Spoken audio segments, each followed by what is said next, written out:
জয় গুরু। পরম দয়াল আমার, তোমার চরণে জানাই ভূমিষ্ঠ প্রণাম, আর আপনাদের প্রতি প্রত্যেককে জানাই রানন্দিত জয় গুরু। এমন কি কাজ করলে আমাদের মনের পাশাপাশি অনেক সমস্যার সমাধান কিন্তু হবেই। এমন কি কাজ করতে বললেন আমাদের ঠাকুর, কি করণীয়, আজকে এই নিয়েই আলোচনা করব। অবসন্নতা যতই আসুক ওকে আমল দিতে নেই, ওতে আমাদের কোনো স্বার্থ নেই।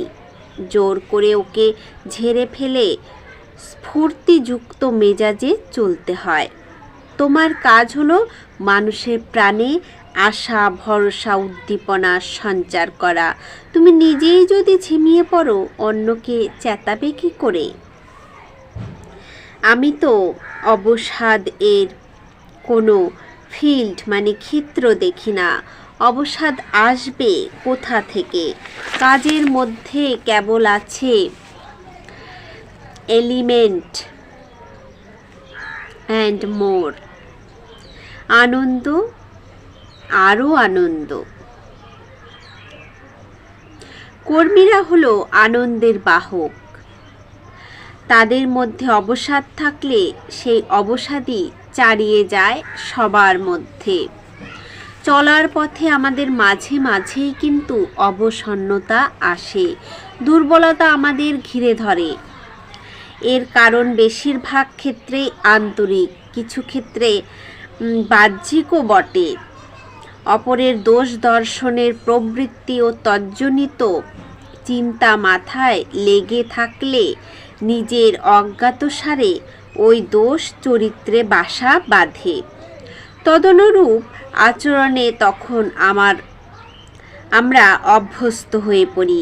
এই সব ক্ষেত্রে মন যখন অবসাদগ্রস্ত হয়, তখন একাকী নিষ্কর্মা হয়ে থাকতে নেই। অন্তত এমন কোনো জায়গায় যে গল্পগুজব করাও ভালো, যাতে মনটা অন্যমনস্ক ও স্ফূর্তিযুক্ত হয়ে ওঠে। আমরা যখন অবসন্নতায় ভুগি বা অবসন্নতা আমাদের ঘিরে ধরে, অনেক রকম চিন্তা ভাবনা আমাদের মনে চলে আসে, তখন কিন্তু বাড়িতে বা যেখানে একাকী থাকাই উচিত নয়। আশেপাশে যেখানে গেলে আমার মনটা স্ফূর্তিতে গল্পগুজবে ভরে উঠবে, তেমন স্থানে যাওয়া উচিত। যেখানে আমি কারোর সঙ্গে ভালো বন্ধুত্ব আছে, তার কাছে চলে যাই। যেখানে গেলে গল্পগুজব করলে আমাদের মনটা শান্তি লাগবে, মনে শান্তি লাগবে, আবার মনেও একটা স্ফূর্তি আসবে। সংকীর্ণ স্বার্থ চিন্তায় বিব্রত হলে মন ভারাক্রান্ত ও অবসন্ন হবেই। অন্যথা নিযুক্ত হওয়াই তখন একমাত্র প্রতিকার। আর মন যদি আমাদের ভালো না থাকে, আমাদের শরীরে কিন্তু নানা রকম অসুখ বিসুখ বাসা বাঁধে। মনকে সবসময় স্ফূর্তিতে রাখা উচিত। অবসন্নতার অন্যতম কারণ হলো কর্মবিহীন শুধু ভাববিহল চিন্তা বিলাসিতা। ভাবা আছে, করা নেই, তা থেকে মনের স্থস্থতা নষ্ট হয়। যাজনটা নিত্য সহচর করে রাখতে হয় জীবনে। অবসাদ নিয়েও যাজন করতে শুরু করলে দেখা যায়, যাজন করতে করতে ধীরে ধীরে মন চাঙ্গা হয়ে ওঠে। বিবেক বিরুদ্ধ চলনেও চলতে নেই। তাহলে কি কি করলে আমাদের মনটাকে আমরা চাঙ্গা করতে পারবো? শ্রী শ্রী ঠাকুর কিন্তু সেটা বলেছেন। বিবেক বিরুদ্ধ চলনেও চলতে নেই, ওতেও মন দুর্বল হয়ে পড়ে। এই সব যেগুলো বলেছেন শ্রী শ্রী ঠাকুর, এগুলো সবসময় মাথায় রাখবেন। এগুলো আপনারা ভাববেন যে এই জিনিসগুলো আমাদের করা একদমই উচিত নয়। বিবেকিতার প্রথম লক্ষণ হলো নিজের প্রতি যেমনতর আচরণ পছন্দ না করো, অন্যের প্রতি তেমনতর আচরণ না করা। দ্বিতীয় হচ্ছে দুর্বলতার সময় সবলতা জেগে ওঠে। এমনতর কথা, চাল চলন, আদব কায়দা মকস করতে হয়। উদ্দীপনী কথাগুলি আমরা খুব ভালো লাগে, মনেও থাকে, কখনো চাউনিতে, কখনো কথায়, কখনো গানে, কখনো ভঙ্গিতে, আলাপে আপ্যায়নে, ব্যবহারে ও নিজের পারিপার্শ্বিকের মনের উৎফুল্লতার তুফান তুলে দাও। তোমার ডগমগ ফুল্ল মাতারা ভাব, চেতন চলন, দীপ্ত দরদ দেখেই মানুষ তখন ভাববে এ কি দেবতা না মানুষ। মানসিক অবসাদ থেকে নিষ্কৃতি লাভের উপায় সম্বন্ধে দয়াল ঠাকুর এক অপূর্ব রসপূর্ণ গল্পের উপস্থাপনা বললেন। অবসাদকে আমল দিলে আরও ঠেসে ধরে, তুড়িয়ে দিয়ে উড়িয়ে দিতে হয়।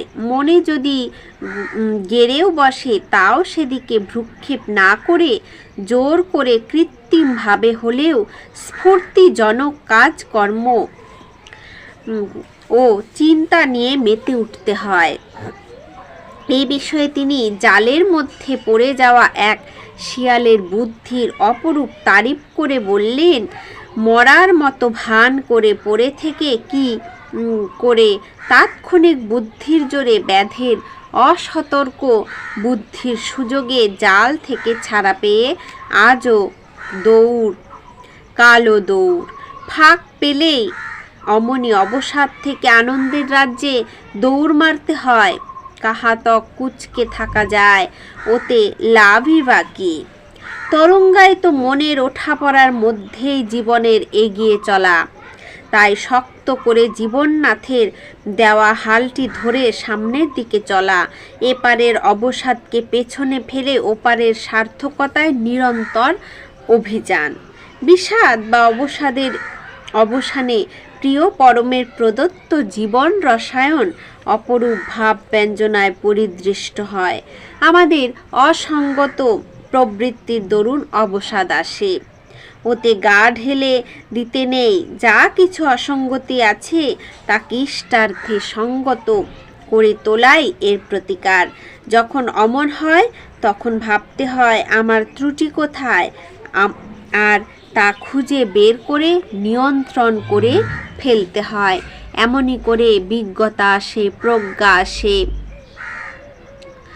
জীবননাথ যে জ্যোতির্ময় জীবন আমাদের সামনে